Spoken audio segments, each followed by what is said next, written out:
It's Boxing Gossip coming live from the south of France. It's Monday evening here, 35 degrees, and yeah, I'm certainly enjoying my my week away from work, my week away from the UK. Got you there. Thank you very much.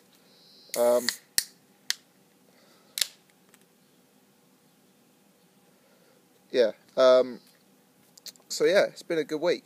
I haven't been able to chuck down any ale out here, but I'm on the Kronenberg, which is all very well and good.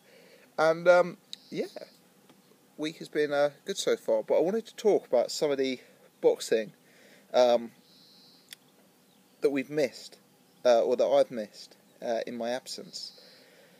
I'll get to Callum Smith, Rocky Fielding, Tony Bellew et al. In just one moment. But before I do, I want to talk about Mr. David Haye. I saw an article on Boxing Scene this morning.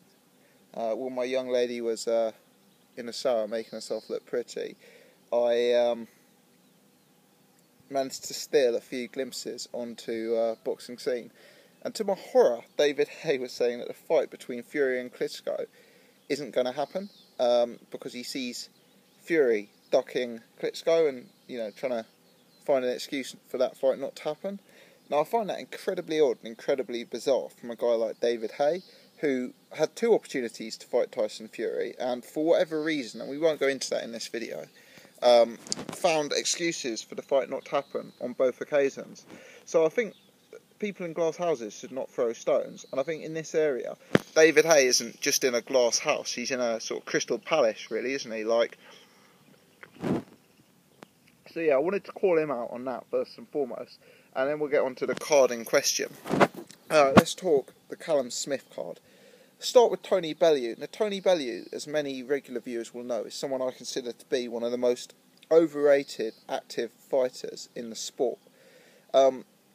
Realistically, the guy is very little other than a mouth. He's so easy to outbox. He doesn't carry much power at all.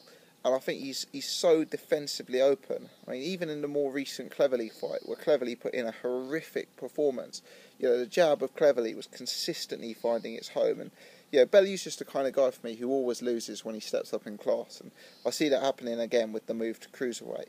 But what I would say is, this fight I thought Bellew looked poor in. Again, he thinks he's a big cruiserweight, but for me, he's really, really not.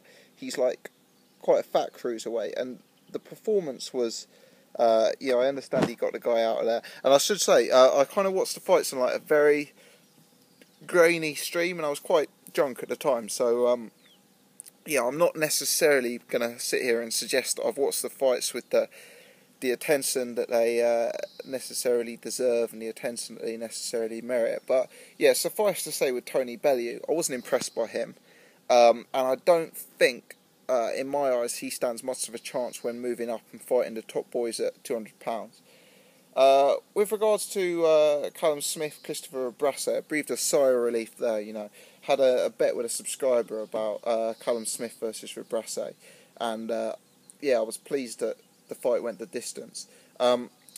Smith put in a not dissimilar performance to George Groves in my eyes, and again, as I say, I missed some of the finer details of this fight due to my location, but as far as I could make out, it was a dominant performance. He won, and he won relatively easy. There wasn't much question in that. Looked like he pretty much whitewashed him.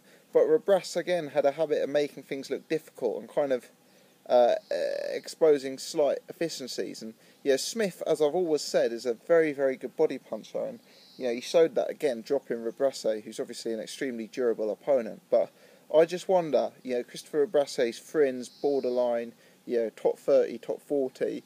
As you step on to the next level, are the body punches really going to be enough, or are you going to need to be taking people out to their head? And for me, Callum Smith needs one or two more Brasse type opponents. I'd like to see him. It's good that he fought someone who's tall and big at the weight like Brasse, but I'd almost like to see him fight someone who's more mobile, more athletic, giving him more angles than Brasse, something like that. But Callum Smith, again, he showed he wasn't the second incarnation of Andre Ward, or, you know, again with this performance against Fabrasse, it wasn't a sort of jaw-dropping performance, but at the same time, like, very solid, puts himself there or thereabouts. You know, the comparisons to George Groves are inevitable, but right now I think George Groves still wins that fight. I think George Groves has more versatility, he's got more tools in his toolbox, and he's just a more well-rounded operator, if you like. Rocky Fielding, Brian Vera. Now, I won't say too much about this fight, because I know there's a huge amount of controversy over the ending. I listened to my good friend Boxing Banter on Ultratech Sports the other day.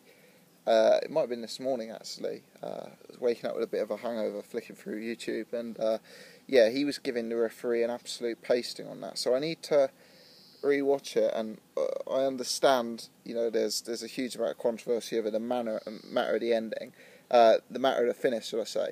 But what I would say is that, for me, Rocky Fielding looked good in there. And whilst the knockout may have been suspect, the referee may be in question, and all of that stuff is undeniably the case, one thing that isn't up in the air is that Rocky Fielding was putting in a fairly dominant performance over Brian Vera, and regardless of how that stoppage came, I'm strongly of the impression that the stoppage would have come fairly soon after.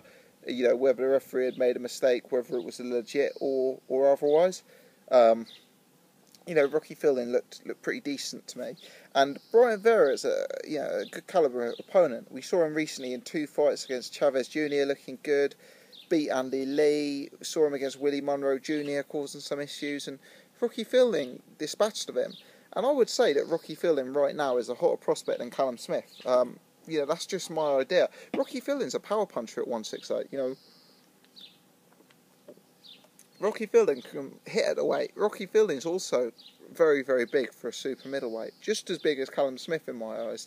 They're both very big at the weight. They're both big punchers at the weight. And you know, they're both they're both relevant technicians as well. So yeah, I kind of go tired of the hype around Callum Smith, and for me, Rocky Fielding is the one to follow. And if that fight were to happen, I'd tentatively be siding with Rocky Fielding at this point. Yeah, of the 3 who fought on that bill, Bellew, Fielding, and Smith, for me, he's the one with the most upside, the one with the most, you know, the highest likelihood of performing at the top level, in my opinion.